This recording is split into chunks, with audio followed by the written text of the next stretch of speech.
After 206 days of stonewalling by the federal government that stemmed from days of the Biden administration, I'm able to now announce that my office is charging Mr. Routh for the attempted first-degree murder of President Trump, as well as a charge for terrorism.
Shortly after the assassination attempt, Governor DeSantis signed an executive order directing the Office of Attorney General to work with our law enforcement partners and investigate Mr. Routh. My office, as well as our law enforcement partners, were met with major roadblocks in prosecuting this case during Biden's term. Biden and his Attorney General sought to frustrate our efforts and block our investigation into the man who crossed into this state and attempted to commit political violence against a Florida resident. Thank God he was unsuccessful, and thank God we have Donald Trump as president again.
I want to talk to you about the Democrats in a moment, but I just have to also bring up this disturbing trend that we are seeing among some in the far left, and it's that people, particularly in the far left, are supporting violence. We saw this play out last year when Donald Trump was nearly shot dead on stage in Butler. People on the left were in tears that he wasn't killed on live television. There are people who truly believe that Luigi Mangione is a hero for allegedly killing Brian Thompson, the CEO of United Healthcare. And we've seen people setting Teslas on fire and openly calling for figures like Donald Trump and Elon Musk to be killed. Now, a new report has found that this disgusting trend is actually growing, particularly among those on the left. The Network Contagion Research Institute found growing support for political violence, and the report found 38% of respondents said it would be at least somewhat justified to murder Donald Trump. 31% said the same about Elon Musk.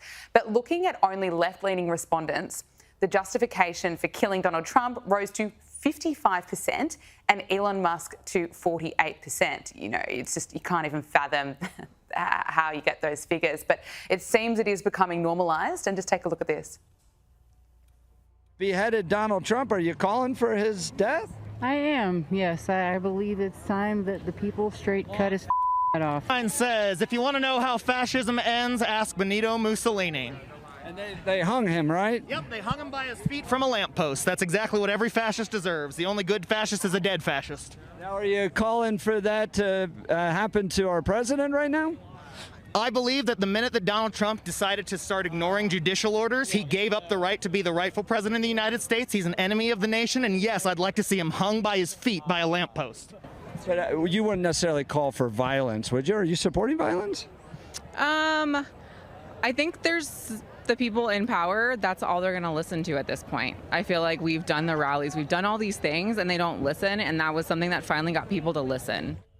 You know, watching that goes exactly to your point that you can't speak for all Americans when you hear from people like that. But it is so disturbing, it is so sick, so effed up.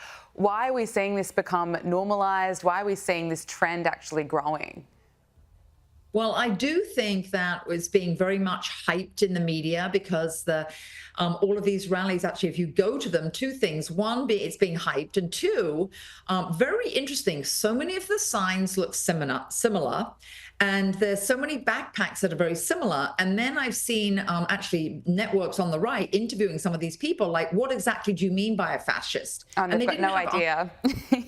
Exactly right. They don't have it's just rhetoric. They don't have ideas. But also, importantly, the disturbing part is they're being funded by someone. And five of the people they interviewed in a row had a piece of paper and they said, oh, it's what it said on the paper they gave us. So they're being paid and they're being given paper. And then also, I'd just like to make a point here, though.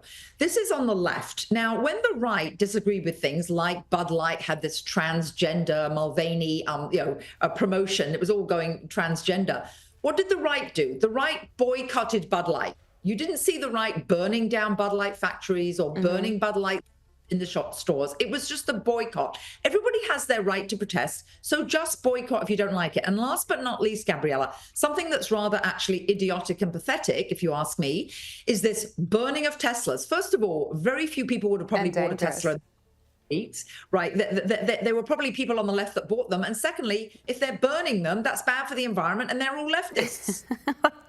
Well, you know, that's just hypocrisy, isn't it? But that's nothing new from the left, and disgusting to just see those kind of comments. It's still shocking, even though it shouldn't be, because we've seen this kind of support for violence for such a long time now. But it still disturbs me every time I see people openly calling for it.